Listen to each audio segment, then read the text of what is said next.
Are you ready? 5, 4, 3, 2, 1. Broadcasting live from the Newsmax studios, this is the Steve Malzberg Show. Be a part of the action by calling 855-777-9660. That's 855-777-9660. Or email Steve at malzbergshow@newsmax.com. Here is Steve Malzberg.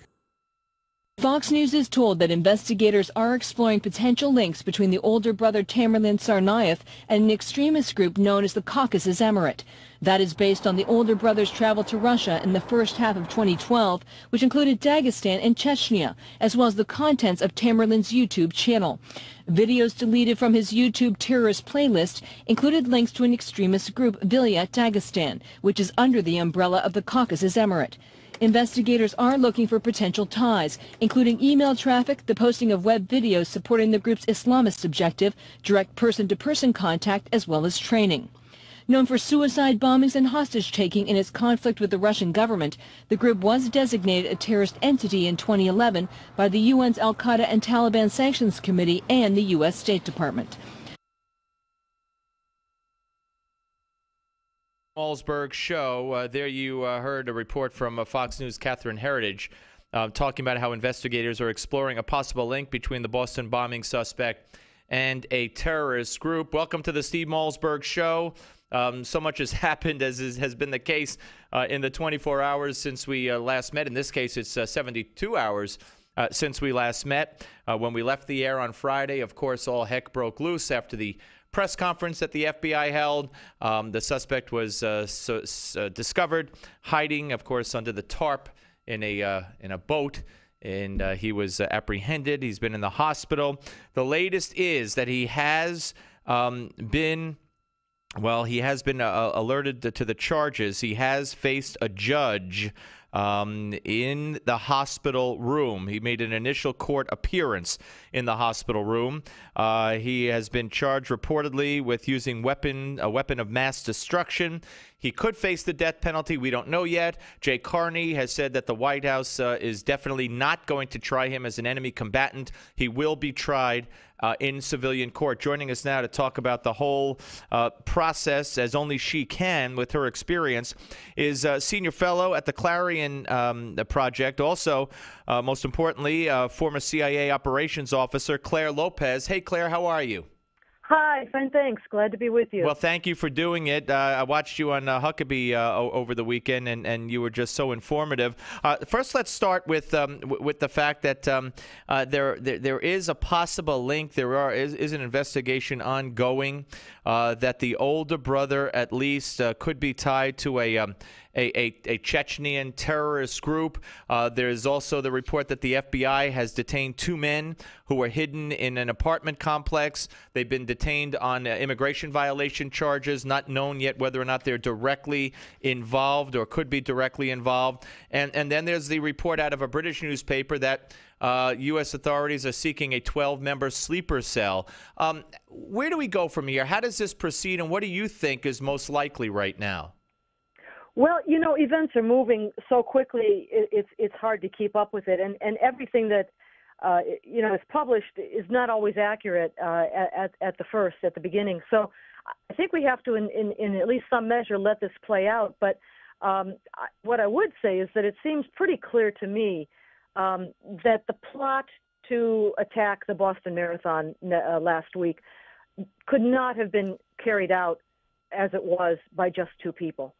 That was a complex plot. It involved a great deal of advanced planning, a great deal of research, a great deal of knowledge and know-how to build those explosives, and also some kind of military training for the 2 brothers, the Tsarnaev brothers, Dzhokhar and Tamerlane, to be able to use, as they did, as we were watching in live time on TV, the weapons that they did against the Boston area police force. So I think that part of it is our starting point. This was a complex plot, and we need to find out who else was behind it, and then as well to find out who was behind the training in jihad doctrine. Who taught the Islamic doctrine of jihad to these 2 young men?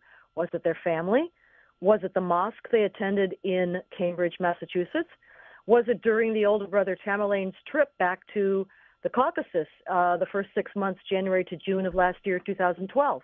Or all of the above? Right. Well, I'm glad you said that. And I believe I read where one of the mosques that he had attended had been involved with giving money to suspected terrorist groups. So that's a possibility. I read a report on that. Also, my question to you is, when you say they couldn't have planned this and done it and got the military training, et cetera, all by themselves, so there were more people involved, do you believe that there were more people involved who are here, or that the older brother could have, in fact, got the training, got the bomb-making ability off a combination of the trip that you alluded to back to Chechnya or Russia and Internet information? Or do you believe that they had help here, physical help?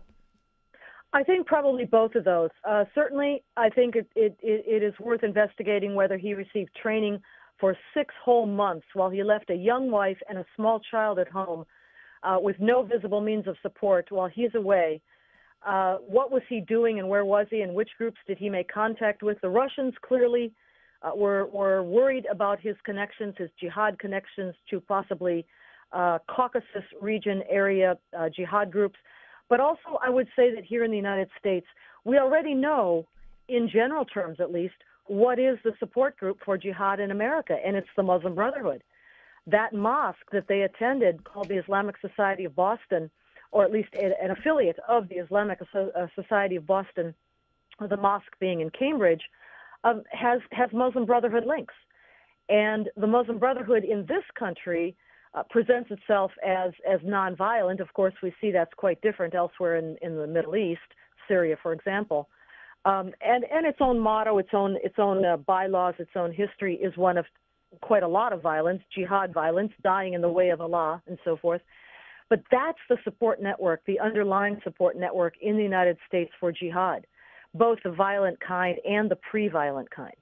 Claire, and we're talking to Clare Lopez, former CIA operations officer, senior fellow at the Clarion Project here on the Steve Malzberg Show. You present it so clearly, yet our government, not only does our government, including our president, not present it that way, but they go out of their way to present it in a different way, a more germane way. We can't jump to conclusions. He'll never say Islamic terror. And when they conclude that this was Islamic terror, we'll hear that basically it's just a small group of Al Qaeda-like people that we just have to overcome, and we're making progress. It's a philosophy. It's a worldwide movement, and I fear that this government is closing its eyes to it, not only publicly but as a matter of policy. Yeah, you're absolutely right, and that is exactly what's happening. Andy McCarthy, the great Andy McCarthy, yes, dear friend of mine, yes. The blind sheikh, yes, would call this willful blindness. What we're talking about, in effect, is the very deep and broad, wide penetration of the Muslim Brotherhood, by the Muslim Brotherhood, of our national security policymaking circles. When you think about how deeply into our government they are, you can understand the decisions that are made. For instance, the closest advisors for the National Security Council in the White House, and of our new CIA director, who was at the NSC before this, John Brennan, closest advisors, where do they come from? The Islamic Society of North America, President Mohammed Majid, also imam at what is called the Adam Center, all Dulles area Muslim Center Society in Northern Virginia, near Dulles Airport. The largest Muslim Brotherhood front organization in the United States. They are the ones providing advice to the United States National Security Council. And to the CIA director, right, who said his favorite city is Al-Quds. You're scaring the heck out of me, but it's nothing I didn't know. It's just that people don't want to hear this, and people don't want to be informed. And when a few Congress people get together and say we should check out Uma Abedin and her family connections to the Muslim Brotherhood, even John McCain comes to the floor and says that's un-American. How dare you say that? So we're really doomed. I mean, it seems like there's no turning back with this infiltration. There is turning back, and we're not doomed. I don't want to go that far, but I will say that for the moment, our counterintelligence operations against the Islamic Jihad forces are neutered.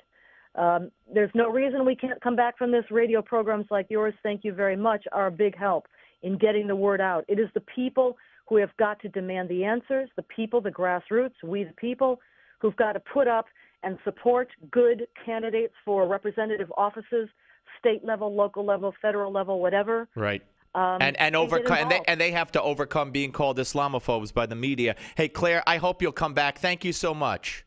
Thank you. Be glad to. Take care. Clare Lopez, former CIA operations officer, senior fellow at the Clarion Project. Very, very revealing interview, I believe. And when we come back, Alan Dershowitz joins us.